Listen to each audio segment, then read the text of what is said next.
Good Morning Business, French Tech.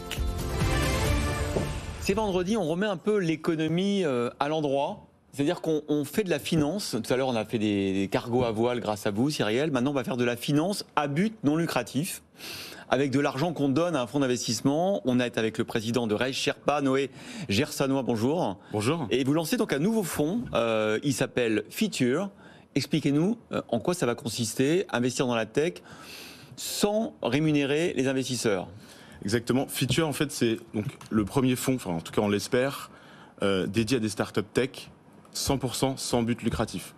Concrètement, qu'est-ce que ça veut dire ? Ça veut dire qu'on va essayer d'investir dans les plus belles innovations portées par des startups, d'abord en France, et redistribuer 100% des gains générés par ces investissements, mise initiale comprise, vers des projets qui œuvrent pour le bien commun. Mais initial compris, ça veut dire quoi ? C'est du don, ouais, au départ.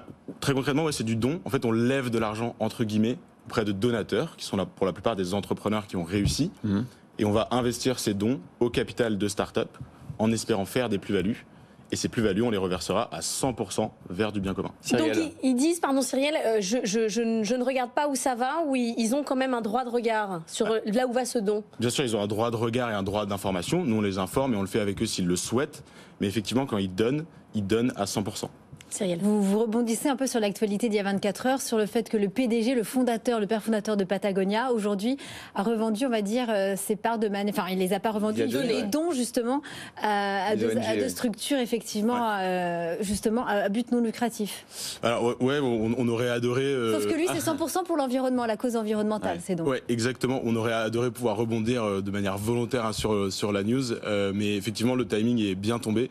Mais c'est un peu dans cette veine-là qu'on a créé. C'est-à-dire qu'il y a une tendance, quoi.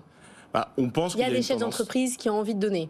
Mais il y a des entrepreneurs qui ont réussi, qui ont envie de redonner à l'écosystème et qui ont envie de redonner de manière différente, sans investir directement au capital des startups. Mais alors vous, du coup, Noé Gersanois, cet argent gratuit que vous allez recevoir, est-ce que vous l'utilisez pour investir dans des French Tech qui sont justement RSE, qui sont des sociétés à impact ? Alors, non, on va investir dans les plus belles innovations de la tech française. Et vraiment, sans tabou, l'idée, c'est de faire un maximum de rendement pour pouvoir redistribuer un maximum. Comme on redistribue 100%, on n'a aucune honte à se dire qu'on va faire du rendement, parce que derrière, on le redistribue pour des associations, des ONG, etc. Vous allez être pire que les fonds d'investissement américains. Donc c'est vraiment, vous recrutez sur des critères qui sont, vous allez regarder les critères financiers, le potentiel, le modèle économique, comme pour des entreprises normales, quoi, comme un fonds d'investissement traditionnel. Exactement. Et alors justement, parce que j'ai vu que Raise Sherpa, donc qui existe depuis quelques années, vous avez investi dans Mano, c'était votre premier investissement, dans Miro, une autre licorne, dans Exotech, qu'on connaît bien aussi, licorne industrielle. Donc vous avez quand même un peu du nez. C'est qui vos recruteurs ? On peut le savoir, et sur quels critères ils recrutent ? C'est l'équipe, donc Raise Sherpa. Alors pour restituer le contexte, Raise Sherpa, donc je co-dirige cette entité avec Anne-Sophie Gervais. Raise Sherpa, ça fait partie d'un groupe qui est plus large, qui s'appelle Raise, qui a été fondé par Clara Guémard et Gonzague de Blinière. La mécanique unique, c'est que vous avez des équipes d'investissement qui abandonnent 50% de ce qu'elles gagnent pour une entité philanthropique qui s'appelle Raise Sherpa. Effectivement, on a démarré en 2015 et à l'époque, on faisait uniquement des prêts et de l'accompagnement de start-up. Et le premier prêt de l'histoire de Raise Sherpa, c'était Mano. C'est pas mal. Ensuite sont venus les Miro, les Exotech, etc. Et on s'est demandé comment est-ce qu'on pouvait inventer un mécanisme de financement, cette fois-ci en equity, en rentrant au capital des startups, qui pouvait conjuguer un peu finance et philanthropie, qui fait partie de la philosophie du groupe Raise. Mais est-ce que... Pardon, j'ai toujours les idées mal placées, mais est-ce que c'est pas une manière aussi de faire un effet de levier ? C'est-à-dire qu'une fois que vous avez mis de l'argent gratuit dans les French Tech dans lesquels vous allez investir, vous pouvez par exemple proposer à Raise d'investir parce que du coup ils vont bénéficier de cet argent gratuit. Complètement. En fait, l'idée, nous, c'est avec ce nouveau dispositif, c'est de co-investir avec des entités de Raise dans les plus belles pépites que eux pourraient aussi dénicher. Donc du coup, c'est un effet un peu démultiplié sur la puissance qu'on peut avoir sur le deal flow, etc.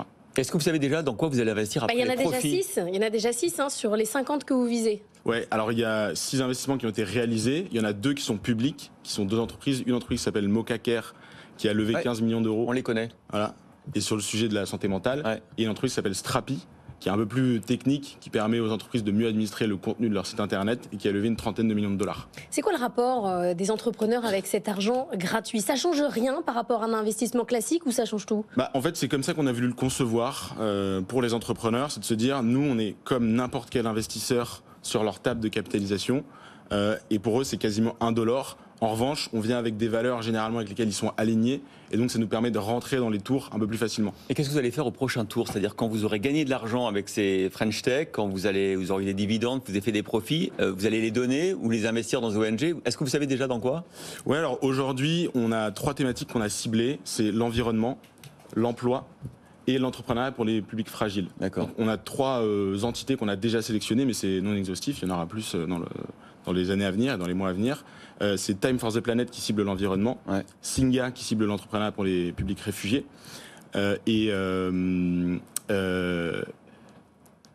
C'est pas grave. Et un troisième. Une et troisième. une troisième. Cyrielle. Ça me rappelle le dispositif un peu qui avait été également inspiré et fondé par Yvan Chouinard, c'était 1% pour la planète. Effectivement, les entreprises donnent 1% de leur chiffre d'affaires et pour être versé seulement à des ONG environnementales. Pourquoi ne pas faire le pari de reverser uniquement à des French Tech à impact, par exemple? C'est quelque chose qu'on va aussi faire dans le temps. L'idée, c'est de cibler des associations, mais c'est aussi de cibler des projets à impact à travers des prêts à taux zéro, typiquement. Donc, ces 100% qui seront reversés, ce ne sera pas uniquement pour donner à des associations, ce sera aussi pour faire des prêts à taux zéro sur des projets qui vont cibler l'environnement et l'impact social.